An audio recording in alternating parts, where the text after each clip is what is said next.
고린도전서 6장 20절에서 35절 좀 길게 읽었습니다. 자, 할렐루야. 예, 반갑습니다. 한 주간 잘 보내셨습니까? 예, 그렇습니다. 오늘 말씀 가운데 하나님의 마음이 보여지고 내 자신이 보여지기를 간절히 소원합니다.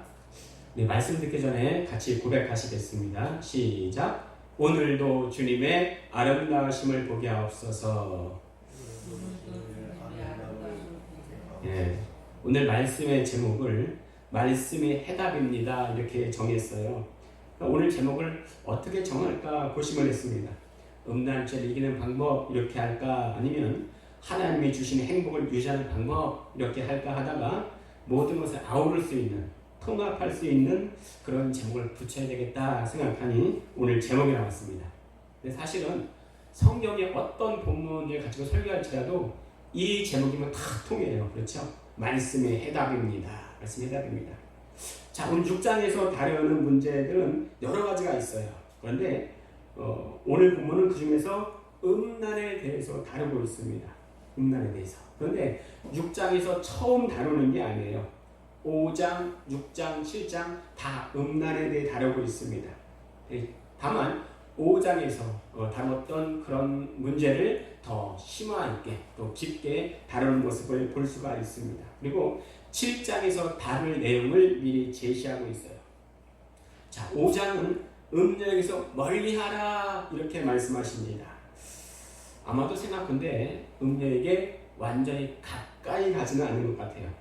그러니까 멀리하라 이렇게 말씀하시죠. 네. 6장에서는 그 경계받지 않고, 그런데 경계를 받지 않고 음녀에게 가까이 간 것처럼 보입니다.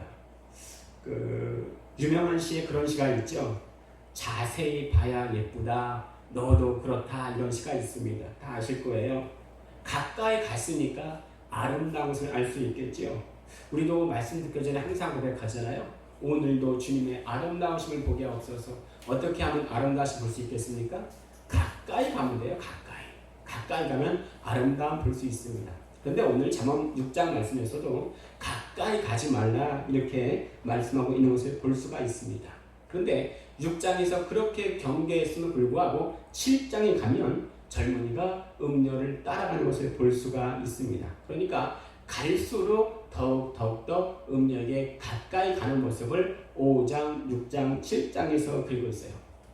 결론을 미리 말씀드리면 음녀와의 관계에서 가장 확실한 보호책이 뭐냐? 하나님의 말씀밖에 없다는 사실을 분명하게 교훈하고 있습니다. 예, 그것이 오늘의 결론이자 해답이에요. 여러분 믿습니까? 아멘. 그렇죠. 아멘. 자, 그런데 문제가 뭐냐면 알긴 알아도 음녀의 유혹 앞에 선다면 넘어가지 않을 젊은이가 별로 없다는 거예요. 그 인간의 3대 욕망이 있다고 합니다. 식욕, 성욕, 명예욕이 있다 그래요. 특히 남자는 여자보다도 더욱더 이런 욕구가 거센 것 같습니다. 여기서 자유로운 남자가 있을까? 이전에 제 친구에게 그런 말을 들은 적이 있는데요. 결혼 약속을 하고 장모님을 뵈러 장모님의 집에 가는 길이었다고 합니다. 옆에 아내를 데리고, 그러니까 결혼할 아내를 데리고 장모님의 집에 가는 거예요. 근데 차를 몰고 가는 중에 조금 길이 막혀서 천천히 가는 길이었습니다. 하필이면 거의 다 왔을 때 오른쪽에서 아주 이쁜 여인이 걸어오고 있는 거예요. 근데 이 남자가 자기도 모르게 그 여인을 바라보고 있었대요. 쭉 오는 것을 바라보고 있는데 바라보다니까 누구의 눈과 마주쳤어요? 결혼할 자기의 아내의 눈과 딱 마주쳤습니다. 아내가 한 말이 기억에 남는데 잊혀지지가 않는데요. 아내가 한마디 했답니다. 이쁘냐? 이런 말을 했대요. 자기가 무슨 말을 했는지 당황스러워서 기억이 나지 않는다는 그런 말을 들은 적이 있습니다. 누구나 남자라면은 이런 외부의 유혹 또 자극에 취약한 점이 있을 줄로 알아요. 그런데 이것이 음녀의 유혹이 넘어갔다 이걸 말하는 게 아니에요. 하지만 연약한 인생이기에 언제 어떻게 우리의 영혼을 탐하는 더 큰 유혹의 세력이 넘어갈지 이것은 아무도 모른다는 겁니다. 특히 지금 세대는 그래요. 이런 음료의 유혹이 얼마나 거센지 몰라요. 이런 악한 세대 속에서 우리가 어떻게 음란의 죄를 이기고 그리고 세상의 유혹을 이길 수 있는지 말씀으로 승리할 수 있을지 한번 상고해 보고자 합니다. 우리 다 같이 20절, 21절을 다시 한번 읽어보도록 하겠습니다. 시작. 내 아들아, 내 아비의 명령을 지키며 내 어미의 법을 떠나지 말고 그것을 항상 내 마음에 새기며 내 목에 매라. 뭘 지키랍니까? 아비의 명령 지키라. 뭘 떠나지 말랍니까? 어미의 법을 떠나지 말라 이거예요. 우리가 성경 읽을 때 맨 처음 확인해야 되는 것이 뭐냐면 첫 번째, 누가 누구에게 쓰는가? 두 번째, 어떤 목적으로 쓰여졌는가? 세 번째는 내가 그것을 통해서 무엇을 얻을 수 있는가? 어떻게 적용할 수 있는가? 이게 중요해요. 근데 오늘 6장 20절은 내 아들아, 내 아비의 명령 지키고 내 어미의 법을 떠나지 말라 말씀하십니다. 누가 누구에게 쓴 거예요? 아버지가 아들에게. 여기서 아들은 실제적으로 솔로몬의 아들인 르호보암을 말할 수도 있지만, 근데 아들이란 말은요, 스승이 애정어린 마음으로 제자들을 부를 때에도 아들아 이런 말을 썼어요. 그러니까 우리는 이 말씀을 1차적으로는 솔로몬의 아들인 르호보암이라 말할 수도 있고, 두 번째는 이 권면의 말씀을 통해서 훈계와 교훈을 받아야 될 모든 사람에게 쓰여졌다고 우리가 이해할 수가 있습니다. 자, 그리고 아비의 명령과 어미의 법을 떠나지 말라 이렇게 말씀하세요. 일반적으로 유대 가정에서는 훈계하는 교육을 아버지가 맡았어요. 그리고 일반적인 가르침이나 율법 교육은 어머니가 맡았습니다. 이 구절은요, 잠언서 1장 8절에 반복된 교훈이에요. 그래서 죄의 유혹에 빠지기 쉬운 청년들에게 인생의 경험이 풍부한 부모님의 훈계가 좋은 길자리가 될 것을 교육하고 있습니다.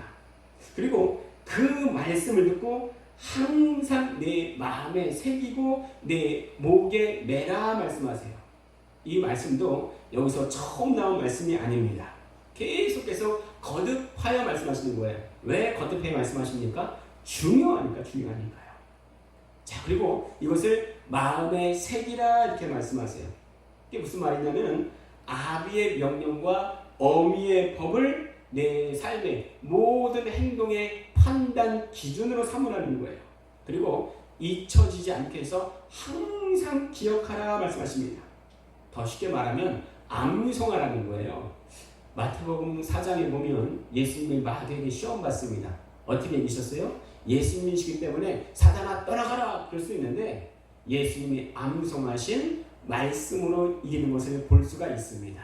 예수님도 이렇게 말씀을 암송하여 기억하여 사단의 시험을 이기셨어요. 이렇게 마찬가지로 모든 아비의 명령과 어미의 법을 내 삶에서 기억하고 암송하라는 겁니다.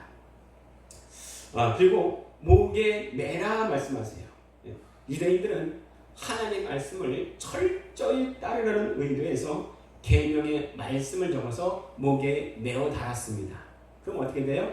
내가 거울 볼 때마다 남을 볼 때마다 항상 말씀이 보이는 거예요. 그러면 그것을 잊지 않고 깨우칠 수가 있었습니다. 자, 부모를 통해서 교훈된 하나님의 말씀에 대해서 자식들의 철저한 순종의 자세를 취할 것을 본문은 말씀하고 있습니다.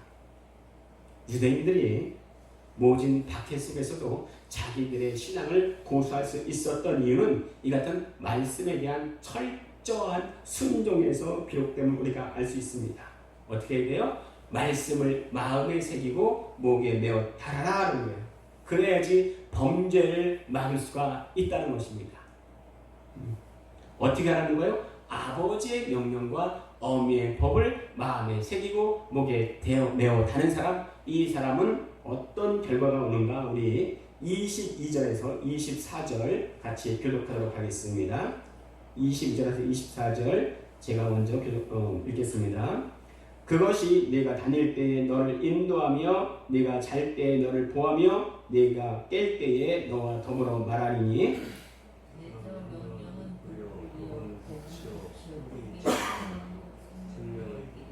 24절 같이 읽겠습니다. 이것이 너를 지켜 악한 여인에게 이방 여인의 혀로 호리는 말에 빠지지 않게 하리라. 자, 여기서 다닐 때, 잘 때, 깰 때 이렇게 말합니다.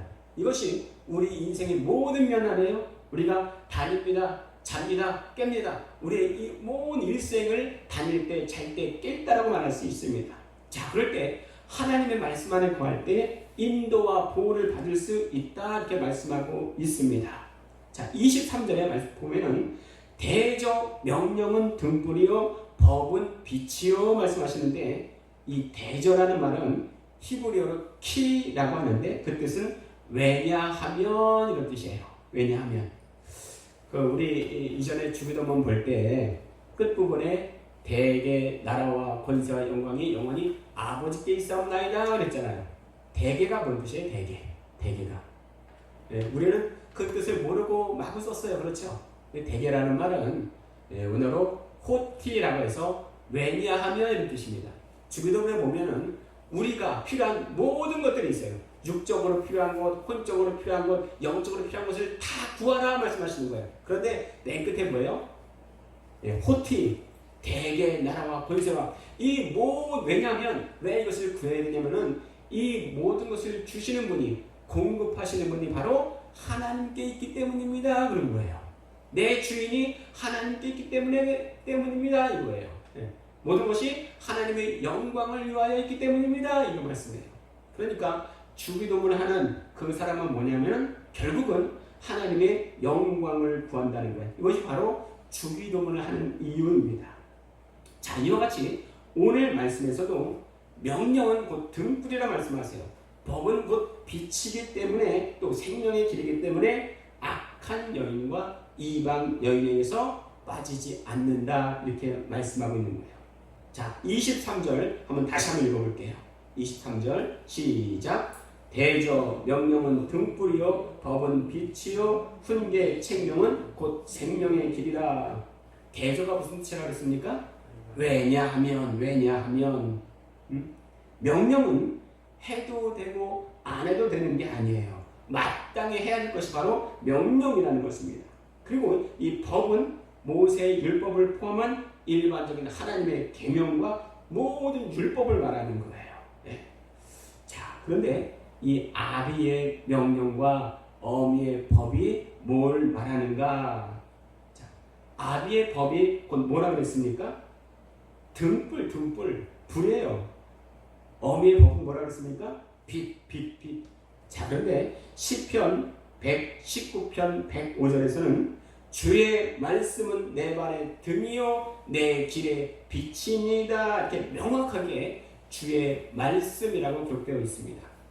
그거 뭐예요? 아비의 명령, 어미의 법은 곧 주님의 말씀이라는 것입니다.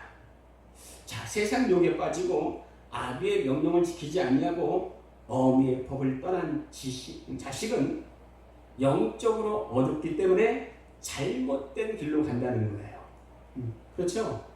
어두운 데서 등불과 빛이 없으면 그가 어디로 가는 줄도 모르고 헤맬 수밖에 없습니다. 컴컴한 데서 길 찾을 수가 없잖아요. 그런데 하나님의 말씀만이 오로지 등불이요 빛이라 말씀하고 있어요. 그래서 오늘 본문에는 아비의 명령과 어미의 법은 하나님의 말씀이기 때문에 생명의 길로 인도한다는 거예요. 그래서 오늘 제목이 뭐예요? 말씀이 해답입니다. 그런데 명령을 지키지 않을 때 따라올 수밖에 없는 아비의 행동은 그가 자식인 거로 또 사랑하는 거로 훈계 책망을 할 수밖에 없다는 거예요. 자, 아비가 훈계와 책망을 할 때에 우리에게 필요한 것은 뭘까요? 그것은 잘 듣는 거예요. 잘 듣는 거예요. 들어라 이 말은 구약에서 가장 많이 나오는 말씀 중에 하나인데요. 특히 잠언에 많이 나옵니다. 그리고 강조하는 말입니다. 내 말을 들으라 이 말은 그냥 귀가 있으니까 듣는다는 말이 아니고 경히 여기거나 무시하지 말고 청종하라, 경청하라 이런 뜻이 있어요. 어떤 목사님이 들으라 이 말을 어떻게 표현하냐면은 한번 따라해 볼까요? 내 말로 내 몸에 취하게 하라. 따라해 보실까요? 시작. 내 말로 내 몸에 취하게 하라. 이것을 들으라. 이렇게 표현한다고 합니다. 혹시 여러분 중에는 이전에 술을 드셔본 적이 있습니까? 아이고 목사님 저는 지금도 먹고 있어요. 이런 분은 한 명도 없기를 바라겠습니다. 네. 그 술을 조금 마셔본 사람은요, 음료수에서도 알코올의 냄새를 맡아요. 네, 그 술의 느낌을 압니다. 그 술에 대한 여러 말들이 있지요. 마귀가 사람을 미혹하는데 너무 바빠서 술을 대신 보낸다 이런 말이 있습니다. 예, 너무나 공감되지 않습니까? 딱 하시는 분은 이제 뭔가 지금 느낌이 있는 거예요. 그렇죠? 처음에는 사람이 술을 마시고 그 다음에 술을 마시고 그 다음엔 술이 사람을 마신다 이런 말이 있습니다. 술을 마시다 보면요, 술이 온몸에 퍼지고 또 내 핏줄과 피부에까지 다 퍼져버리는 것 같아요. 제가 왜 이런 말을 하냐면, 듣는다는 말은 쏴마라고 해서 단순히 귀로 듣는 것이 아니고 마치 술이 온몸에 쫙 퍼지듯이 하나님의 말씀, 그 지혜와 교훈과 사랑의 말씀에 지배받는 자가 된다. 이 말씀이 듣는다 이런 뜻입니다. 그래서 우리가 정말 주의해야 될 것은 제대로 들어야 된다는 거예요. 제대로 들어야 된다는 거예요. 말씀을 제대로 들어야 된다는 것입니다. 그러면 어떻게 듣는 게 제대로 듣는 것일까요? 한번 따라해 보실까요? 듣는 것과 들리는 것은 다릅니다. 네, 어떻게 다를까요? 자, 두 연인이 길을 가고 있어요. 서로 얼마나 사랑스럽겠습니까? 남자가 여자에게 이렇게 말을 하는 거예요. 나는 자기를 너무너무 사랑해. 그럼 여자가 가만히 있겠습니까? 연인인데. 아니, 저도요 자기를요 너무너무 사랑해요. 이러겠죠. 남자친구의 말을 내 것으로 받고 경청하고 관심 갖고 내 안에 품을 때 잘 들었다 말하는 거예요. 자, 잘 듣는다는 것은 어떻다고요? 처음에 내 것으로 받고 경청하고 관심 갖고 내 안에 품을 때 잘 들었다 이렇게 말을 할 수가 있는 거예요. 자, 옆에 어떤 아저씨가 같이 길을 가고 있다면 그 아저씨는 무슨 생각을 할까요? 아무 관심 없을 겁니다. 기껏 생각해봤자 좋은 때다, 결혼을 살아봐라 이런 생각을 할 수 있겠죠. 하지만 그 아저씨가, 옆에 있는 아저씨가 그 연인과 서로 마음을 통할 수가 없습니다. 이것은 듣는 게 아니고요, 그냥 들리는 겁니다. 그 아저씨는 그 말을 마음에 품지 않아요. 듣는 게 아니고 그냥 들리는 겁니다. 분명 듣는 것과 들리는 것은 달라요. 제대로 들어야지 말하는 사람의 마음을 헤아릴 수가 있습니다. 제대로 들어야지 하나님의 마음을 이해할 수가 있습니다. 잘 듣는 것은 뭐예요? 내 것으로 받고 경청하고 관심 갖고 내 안에 품을 때 잘 듣는다 이렇게 말할 수가 있어요. 자, 두 번째 단락은 25절에서 28절 말씀입니다. 한번 우리 같이 교독해 보실까요? 25절에서 28절입니다. 주보에 있어요. 제가 먼저 읽겠습니다. 네 마음에 그의 아름다움을 탐하지 말며 그 눈꺼풀에 홀리지 말라.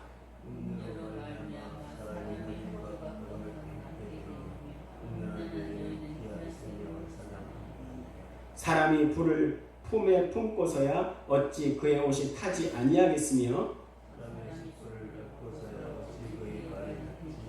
네. 사실은 우리가 읽었던 20절에서 24절이 사실상 결론 부분이에요.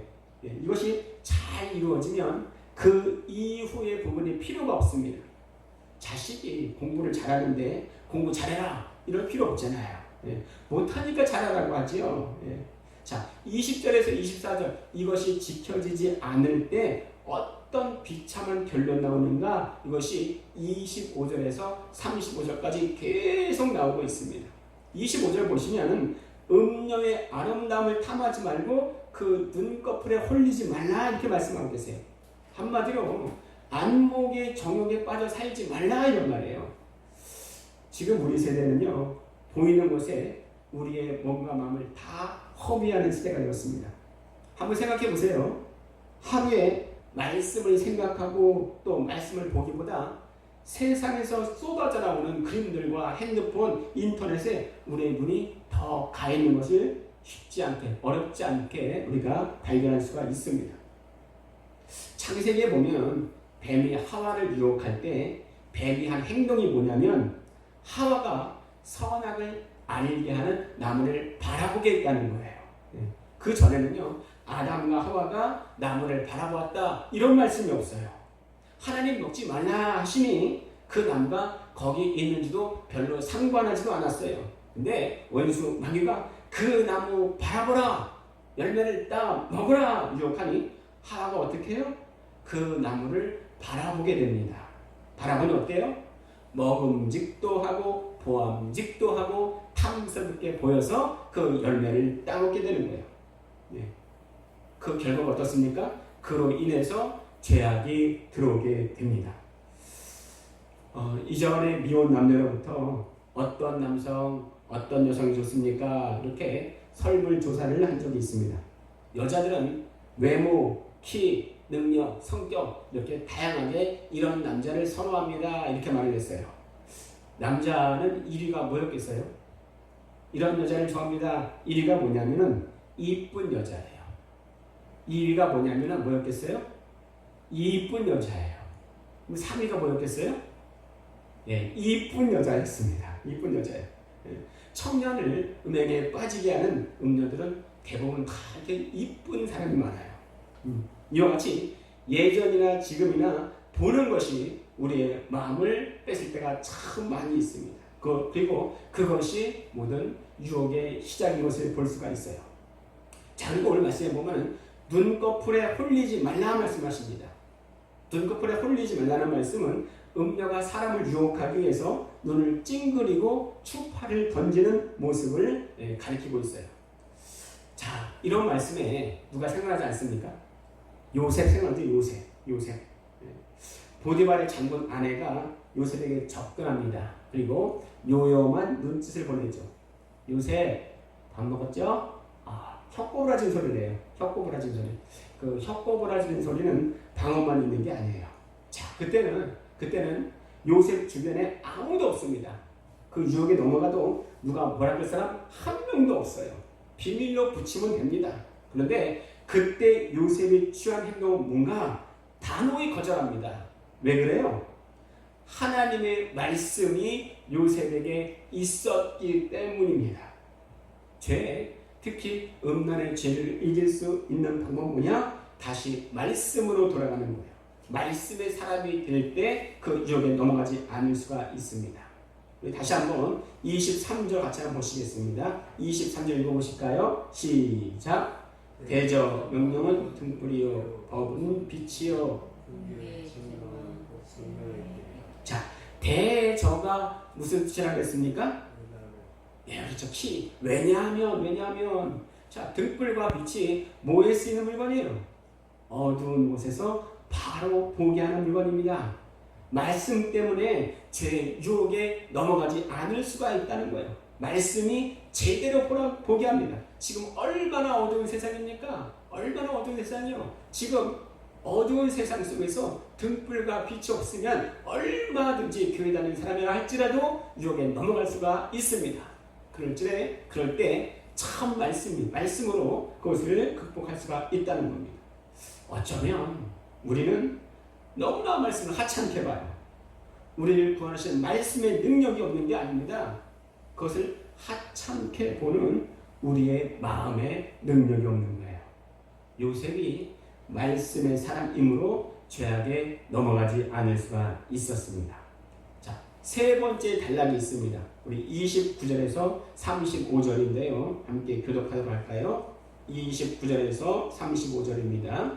남의 아내와 통관하는 자도 이와 같을 것이라. 그를 만지는 자마다 벌을 면하지 못하리라.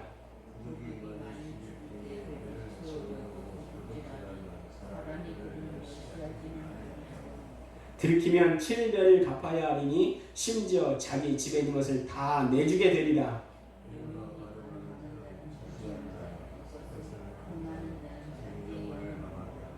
사남과 능욕을 받고 부끄러움을 씻을 수 없게 되나니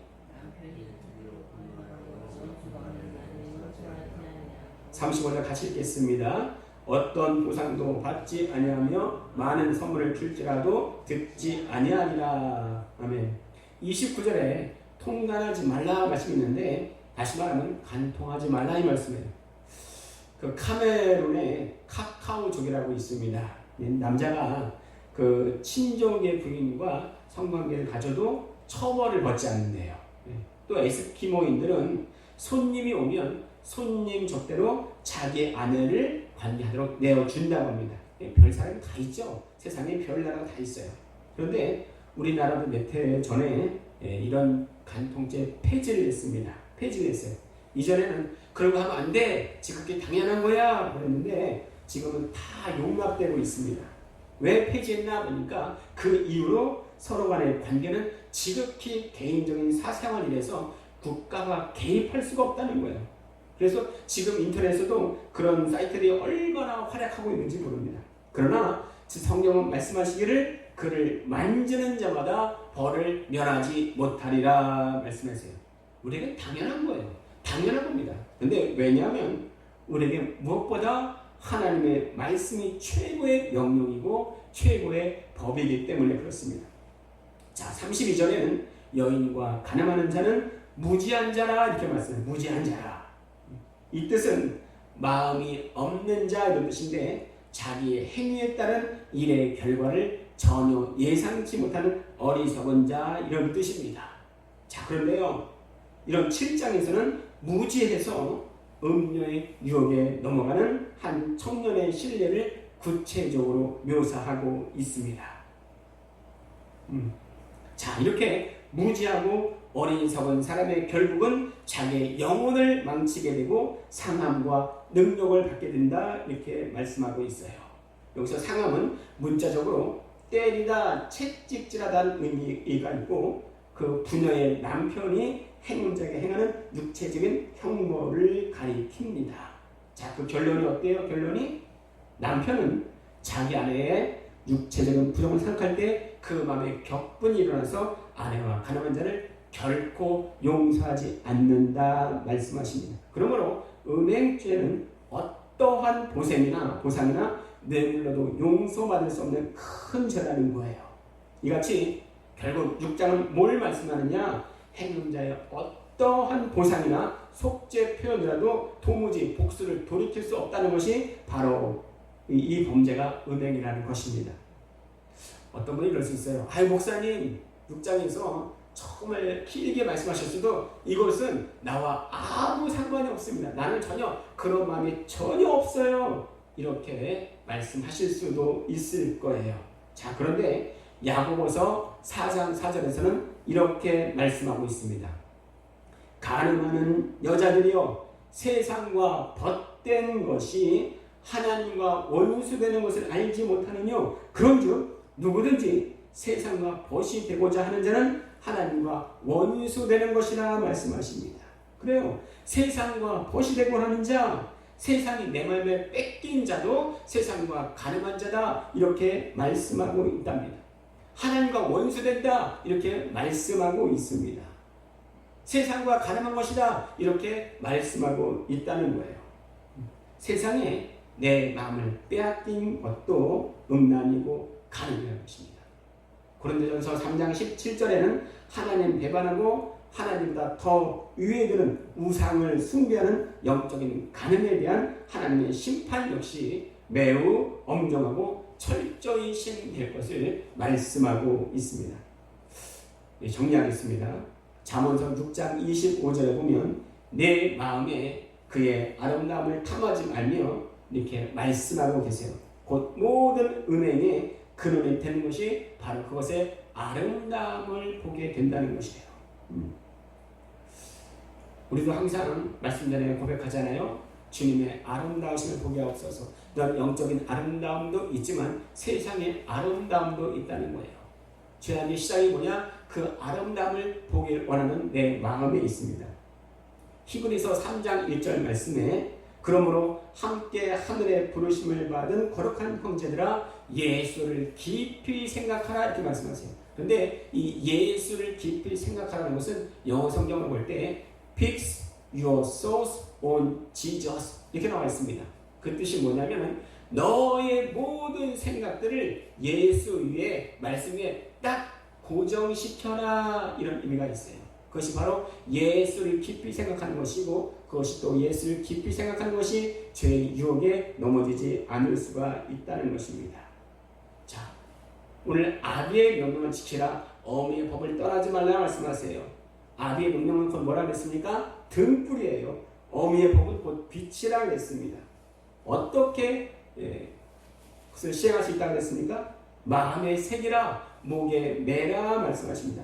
그렇지 않을 때는 아비의 책망이 있다 말씀하십니다. 아비의 책망을 들을 때 잘 들어야 된다 말씀하셨어요. 말씀 들었습니다. 잘 듣는다는 것은 뭐예요?